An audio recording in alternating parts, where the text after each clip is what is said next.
भारत में एक ऐसा धर्म है जिसके बारे में आप बुरा तो बोल सकते हैं, लेकिन जो उस धर्म का बलिदान रहा है, जो उस धर्म के लोगों का बलिदान रहा है देश के लिए, यहाँ के लोगों के लिए, उसको कभी भी भूला नहीं जा सकता। मैं बात कर रहा हूँ सिख धर्म की। अब सिख धर्म की शुरुआत 15वीं से 16वीं शताब्दी में हुई और इसको फाउंड किसने किया था? गुरु नानक देव ने। इस धर्म के जो मानने वाले लोग थे वो ज़्यादा से ज़्यादा सेवा करने में विश्वास रखते थे और वो ज़्यादा से ज़्यादा लोगों के बीच में भेदभाव भी नहीं किया करते थे। और वो जो गुरु हुआ करते थे वो लड़ाई में भी कुशल हुआ करते थे और लोगों को अपने धर्म का ज्ञान भी दिया करते थे। लेकिन होता है ना कि चीज़ें बदलाव मांगती हैं, और वैसा ही हुआ सिख धर्म के साथ भी, जहाँ पर सिख धर्म जो है वो गुरु सिस्टम जो है वो फॉलो करता था, यानी कि उसमें राजा नहीं हुआ करते थे, गुरु हुआ करते थे। तो उसी परंपरा को बदलने के लिए जन्म होता है राजा रणजीत सिंह का सन 1780 में। अब 1801 में राजा रणजीत सिंह जो है वो एक सिख एम्पायर जो है वो खड़ा करते हैं पंजाब के अंदर, जो कि पहला सिख एम्पायर था। ये जो चीज़ है ना, ये बहुत ज़्यादा धीरे धीरे कंट्रोवर्शियल बनती गई, क्योंकि राजा जो होता है ना उसकी छवि अलग होती है और जो गुरु होता है उसकी छवि अलग होती है।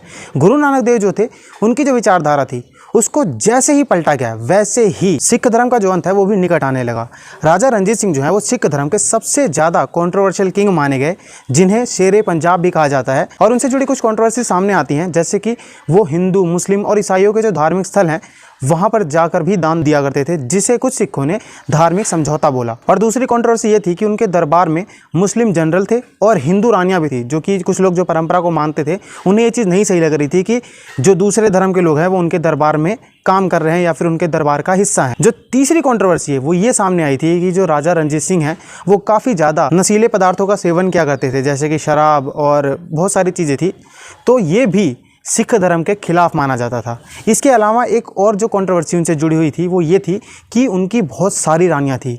उनकी इतनी सारी रानियां थी, ये एक बहुत बड़ा विवाद का मुद्दा बना था कि सिख धर्म में इतनी सारी रानियां रखने का ऐसा कोई प्रावधान नहीं है। तो मतलब एक हिसाब से ये था कि वो अपनी ताकत का गलत इस्तेमाल कर रहे थे लोगों के हिसाब से, कुछ लोगों के हिसाब से। जैसा कि होता है, हर राजा जो होता है उसके लिए एक कंट्रोवर्शियल जो एस्पेक्ट होता है लोग बना कर रखते हैं। तो वो चीज़ राजा रणजीत सिंह के साथ भी हुई। उनकी मौत 1839 में हुई और उनकी मौत के तुरंत बाद ही जो सिख एम्पायर है वो ख़त्म हो गया।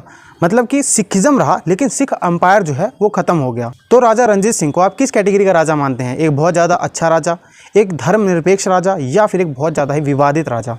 इसके बारे में आप कमेंट सेक्शन में ज़रूर बताएं और ऐसी जानकारी के लिए मेरे अकाउंट से जुड़ जाएं। धन्यवाद।